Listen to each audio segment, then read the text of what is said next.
एक चुनाव जिसने पूरे देश की राजनीतिक धड़कनों को तेज किया हुआ है।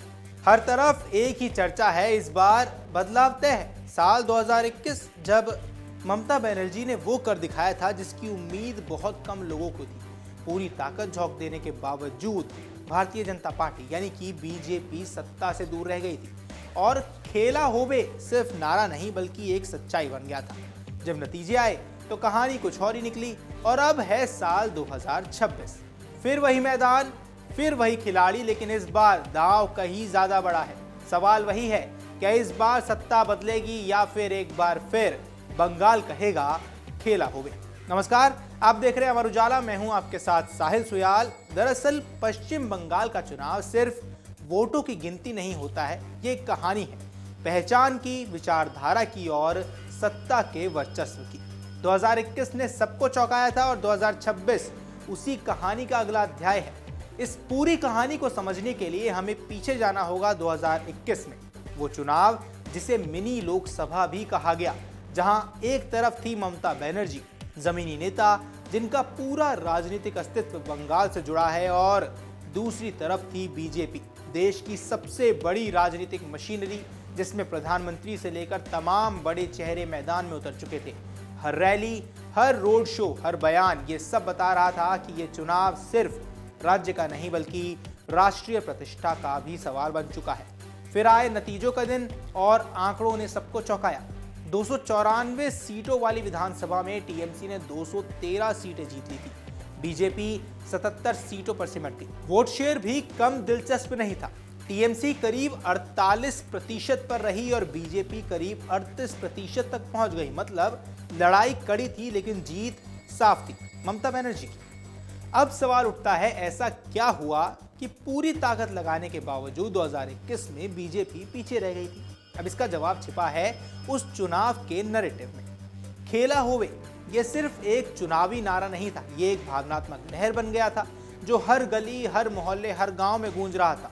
इसके साथ जुड़ा एक और बड़ा फैक्टर बंगाली अस्मिता का। टीएमसी ने चुनाव को बदल दिया, बंगाल बनाम बाहरी की लड़ाई में। महिला वोट ये एक साइलेंट गेम चेंजर था।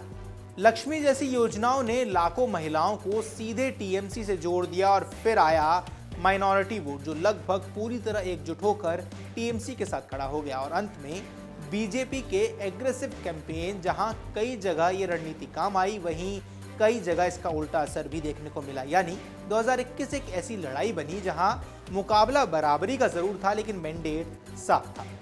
अब आ जाते हैं कहानी पे जो है 2026 की, और यहां से सस्पेंस भी शुरू हो गया है क्योंकि एग्जिट पोल्स आ चुके हैं और हर पोल एक अलग कहानी सुना रहा है।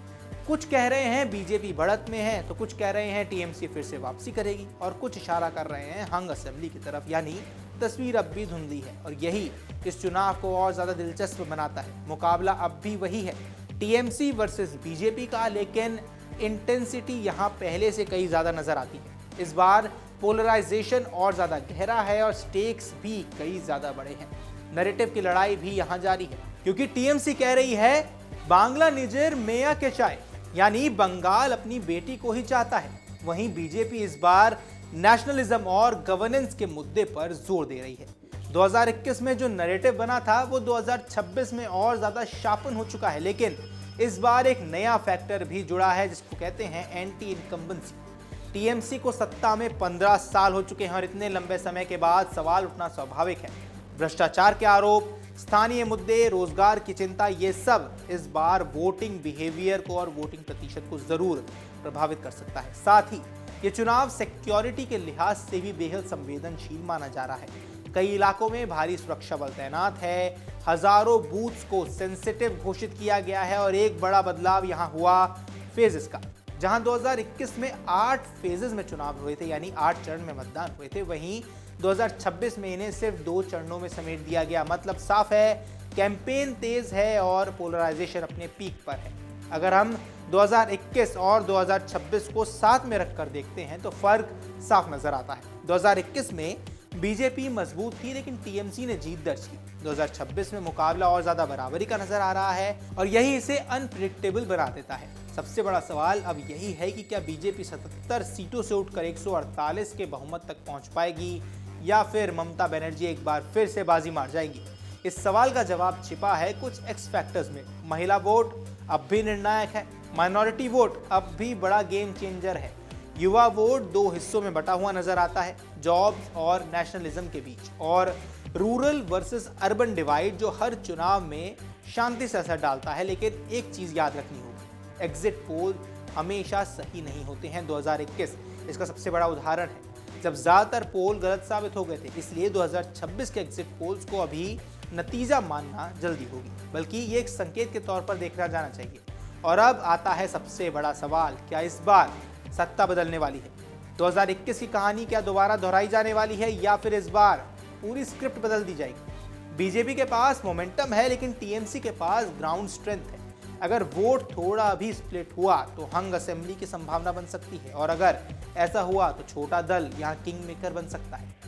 बंगाल की राजनीति एक नए दौर में भी प्रवेश कर सकती है। अब अगर एक लाइन में समझे, 2021 था एक्सपेक्टेशन वर्सेस रियलिटी, और 2026 है पावर वर्सेस सर्वाइवल। अगर यहाँ टीएमसी जीती तो ये रीजनल आइडेंटिटी की सबसे बड़ी जीत होगी, और अगर बीजेपी जीती तो ये बंगाल की राजनीति का सबसे बड़ा बदलाव होगा, और अगर हंग असेंबली आ गई तो ये पूरी सियासत को और नई दिशा दे देगा। आखिर में फैसला जनता के हाथ में है, तो क्या फिर से गूंजेगा खेला होवे, या फिर इस बार सच में बदल जाएगा बंगाल? आपको क्या कुछ लगता है, आपकी क्या कुछ राय है, हमें कमेंट सेक्शन पर जरूर बताएं। फिलहाल के इस वीडियो में इतना ही। नमस्कार। अगर आप ये वीडियो YouTube पर देख रहे हैं तो हमारे चैनल को सब्सक्राइब कर बेल आइकन दबाएं, और Facebook पर देख रहे हैं तो हमारे पेज को लाइक करें।